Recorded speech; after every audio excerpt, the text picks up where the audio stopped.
Thank you for your time and welcome back to the House of OB, where we share content focused on personal and business credit strategies and financial literacy, with the intent to inspire others to make better financial decisions.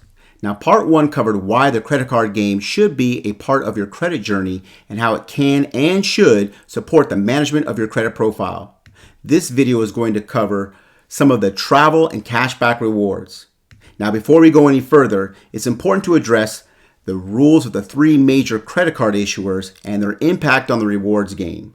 I'll briefly discuss some of my favorite travel credit cards as well as some of my favorite cashback cards.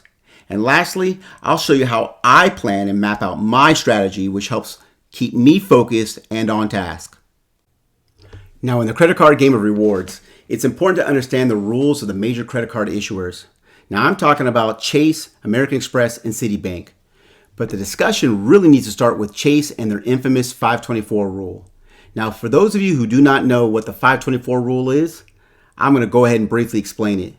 This rule is not publicly acknowledged, but it is well documented. In short, if you were to get 5 new credit cards in the last 24 months that report to your personal credit report from any credit card issuer, Chase will automatically deny you when you apply for one of their cards. Now, why does 524 matter? Let's say in the last 24 months, you got hip to the credit card game and went out and got approved for 2 credit cards from Discover. You're feeling confident about yourself and apply and get approved for 2 American Express cards. Now you're up to a total of 4. It seems like you can't miss, and then you decide to apply for your first Citibank card and get approved. Now that's 5 cards in 24 months. Still feeling like you can't lose, you then decide to apply for your first Chase credit card. Well, guess what? You lose, because you would have likely been denied by Chase because you violated their 524 rule and now have to wait somewhere between 12 and 23 months to be eligible to apply for another Chase credit card. Now, there are some recent data points suggesting that Chase has relaxed their 524 rule for just a couple of their cards, such as their Southwest and Amazon card. But for the majority of their rewards earning cards, such as the Freedom cards or the Sapphire cards, 524 is still in effect. Now, Chase also has a 230 rule, which is no more than 2 credit card applications every 30 days or you will be denied. And Chase also has their 1 Sapphire card rule. Now, most people don't know this, but Chase actually has 3 Sapphire cards. You have the Chase Sapphire Reserve, you also have the Chase Sapphire Preferred, and you have the Chase Sapphire card. One can only have 1 Sapphire card active at a time.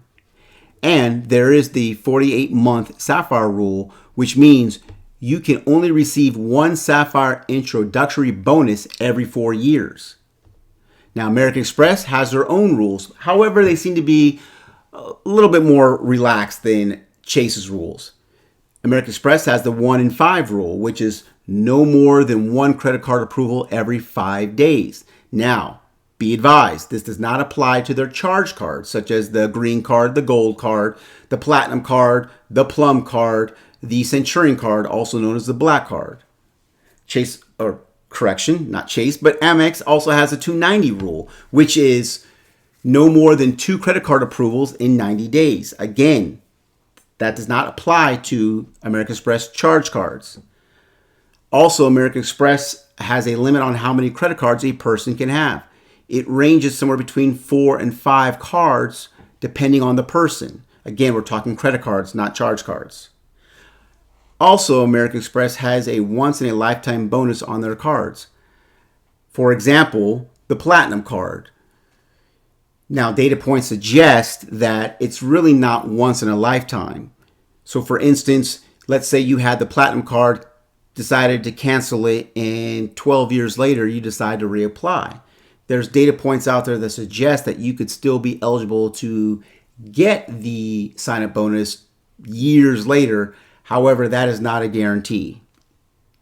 Citi also has their rules, and it's known as the 865-95-day rule, which basically means no more than 1 card a week, no more than 2 cards every 2 months, and only 1 business card every 95 days. Now, Citi's rules are like Amex in the sense that they apply to their own cards. While Citi does not limit how many cards you can have with them, Citi is known to be very inquiry sensitive.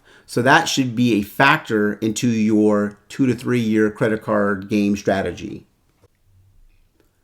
Now let's take a look at some of these travel cards. There are so many good travel cards to choose from, and there's just not enough time to go over all of them, but these are just some of my favorites from Chase, American Express, Citibank, and Navy Federal Credit Union. American Express has 20 travel partners, while Chase has 14 travel partners, and Citibank has 16 travel partners.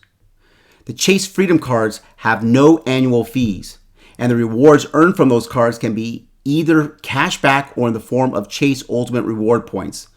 Those Ultimate Reward Points from Chase Freedom Cards can be boosted by 25% when they are transferred to the Chase Sapphire Preferred Card and used for travel through the Chase portal.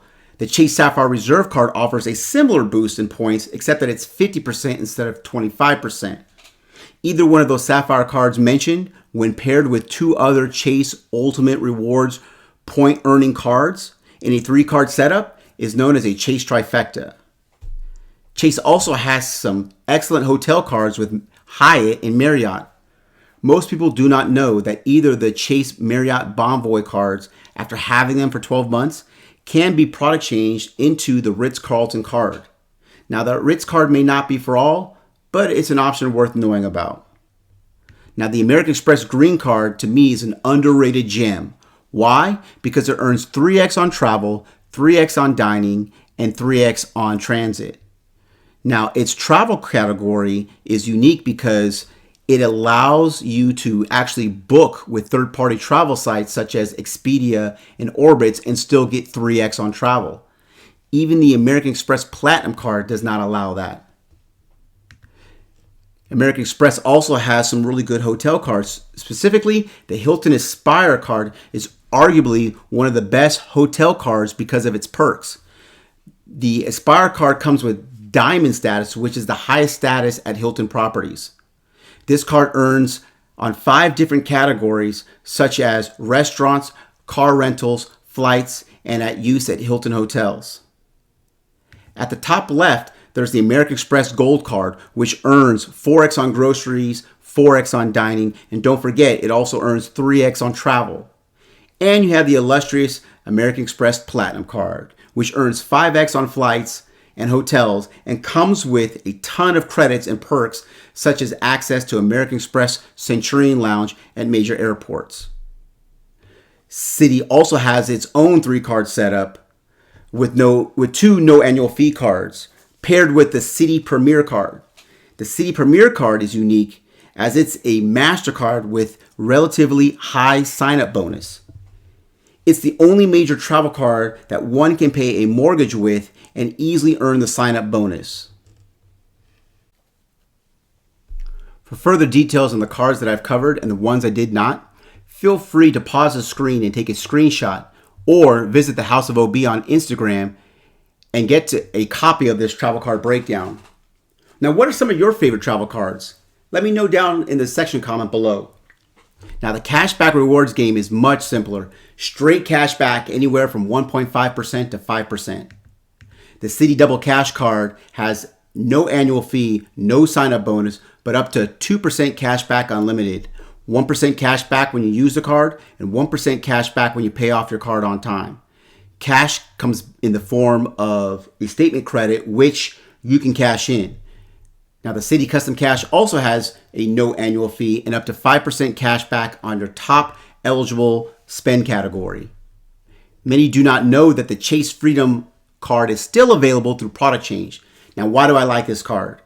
Not only can you get up to 5% cash back on quarterly categories, just like its successor, the Freedom Flex card, but the benefit of the Chase Freedom card is that it's a Visa card and not a MasterCard.